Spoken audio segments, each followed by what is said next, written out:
സർക്കാരിനെതിരെ ഗുരുതരമായ ഒരു അഴിമതി ആരോപണം കൂടി വന്നിരിക്കുന്നു.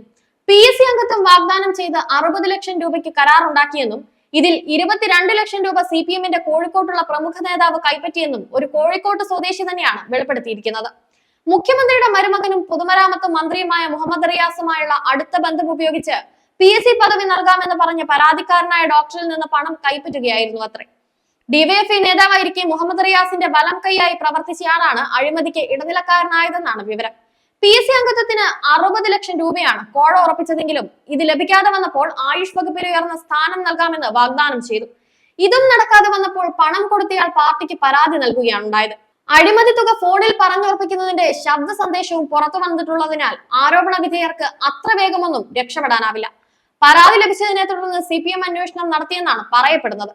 എന്നാൽ പാർട്ടി ഇക്കാര്യം രഹസ്യമാക്കി വെച്ചു. അതുകൊണ്ടായിരിക്കണം പരാതിക്കാരന് തന്നെ വെളിപ്പെടുത്തൽ നടത്തേണ്ടി വന്നത്. സംഭവം പുറത്തായതോടെ CPM നേതൃത്വവും പിണറായി സർക്കാരും വെട്ടിലായിരിക്കുകയാണ്. ആരോപണം ഉയർന്നിരിക്കുന്നത് പാർട്ടി നേതാവിനും പൊതുമരാമത്ത് മന്ത്രിക്കുമെതിരായതിനാൽ CPM-ഉം സർക്കാരും മറുപടി പറയേണ്ടി വരും. മന്ത്രി മുഹമ്മദ് റിയാസിനെതിരെ ആദ്യമായല്ല അഴിമതി ആരോപണം ഉയരുന്നത്. മദ്യനയത്തിൽ മാറ്റം വരുത്താമെന്ന് പറഞ്ഞ ടൂറിസം മന്ത്രി കൂടിയായ റിയാസിന്റെ നിർദ്ദേശപ്രകാരം ബാർ ഉടമകളിൽ നിന്ന് പണം പിരിക്കാൻ തീരുമാനിച്ചുവെന്ന വിവരം വലിയ വിവാദമായിട്ട് അധിക നാളുകളായിട്ടില്ല.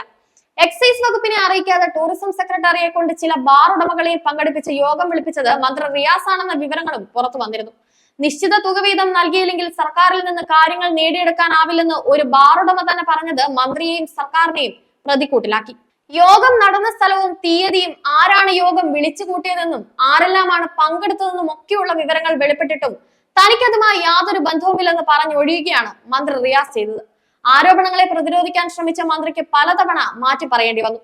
അഴിമതി മൂടിവെക്കേണ്ടത് ആവശ്യമായതിനാൽ ബാർ ഉടമകളും പ്രതിപക്ഷവും സർക്കാരിനൊപ്പം നിന്നു.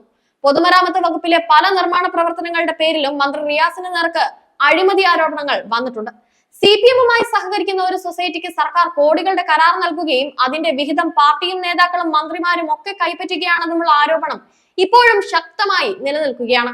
ശരിയായ അനുപാതത്തിൽ നിർമ്മാണ സാമഗ്രികൾ ഉപയോഗിക്കാതെ നിർമ്മിച്ച റോഡുകളും പാലങ്ങളും മറ്റും തകർന്നതിൽ അഴിമതി ഉണ്ടെന്ന് ആരോപണം ഉയർന്നിട്ടും മുഹമ്മദ് റിയാസ് സംരക്ഷിക്കപ്പെട്ടു.